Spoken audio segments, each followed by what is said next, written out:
আমি এতিয়া চাংঘৰ ওপৰতে আছো আৰু এতিয়াতো আমি ৰেচনৰ চাউল আনিছিলোঁ, ক'ৰবাত দোকানৰ চাউল আনিছিলোঁ। চাউলখিনিতো যোৱাকালি যথেষ্ট তিতিলেও মানে বেছি অংশ তিতিলে আৰু হ'লেও মানে ৰাইজক এনেকৈ বিটাই দিলোঁ। তিতিলেও এতিয়া কি কৰিবি, আমিতো এতিয়া উপায়টোতো নাই। তাৰপৰা এতিয়াতো হাঁহ কুকুৰা আৰু গৰু ছাগলী গোটেইখিনিতো এতিয়া ঘৰৰ ভিতৰতে থ'বলগীয়া হৈছে। 3 দিনমান হ'ল যথেষ্টখিনি ৰাইজৰ পানী থকা নচৰা অৱস্থা হৈ আছে। আপোনালোকে দেখিছেই ইয়াত যথেষ্টখিনি মানুহৰ আমাৰ ৰাইজৰ জনসাধাৰণৰ বহুত কষ্ট পাইছোঁ আমি। খোৱা পানীৰ পৰা আদি কৰি কিবা দোকানৰ পৰা আদি কৰি বহুতখিনি আমি কষ্ট হৈ আছোঁ বৰ্তমান। আজি একচুৱেলি এতিয়া খবৰ এটা পাইছোঁ, কিন্তু যোৱাকালিলৈকে আমাক একো দিয়াৰ ব্যৱস্থা কৰা নাই বৰ্তমানলৈকে।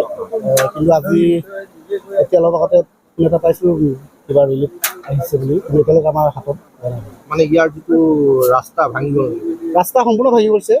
3-4 টুকুৰা হৈছে গাঁওখনৰ ৰাস্তা। সোঁ মাজত দুডোখৰ ভাঙিছে, মাতানীৰ ফালে দুডোখৰ ভাঙিছে, সম্পূৰ্ণ মানে ৰাস্তা ছিন্ন বিচ্ছিন্ন হৈ গৈছে। এই লাচন মেৰিগয়াৰ এই গাঁওটোত মানুহবিলাকৰ অত্যন্ত অসুবিধাৰ সৃষ্টি হৈছে। গৰু ছাগলী মানুহ আজি চাংঘৰ বুলি ইয়াত কোনো ৰকমৰ এই মানুহবিলাক আছে। হয়তো ইয়াতকৈ পানী যি ধৰণৰ বাঢ়িছে ৰিলিফ কেম্পত যাবলগীয়া হৈ যাব পাৰে। আজি তাৰিখলৈকে চৰকাৰী মানুহ, আজি তাৰিখলৈকে ডিপাৰ্টমেণ্টৰ মানুহবিলাকে ইহঁতক খবৰ কৰিবলৈ নহাটো এটা বৰ দুখৰ বিষয়। আজি 3 দিন 4 দিন হৈ গ'ল এই মানুহবিলাক পানীত প্লাবিত হৈ আছে, বুৰি আছে।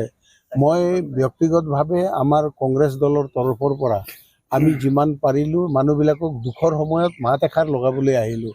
ইয়াত কি দিব পাৰিছোঁ নোৱাৰিছোঁ সেইটো ডাঙৰ কথা নহয়, এওঁলোকক দুখৰ সময়ত মাত এষাৰ দিবৰ কাৰণে এই পুৰণি লাচন মেৰিগয়া গাঁৱত আহিলোঁ।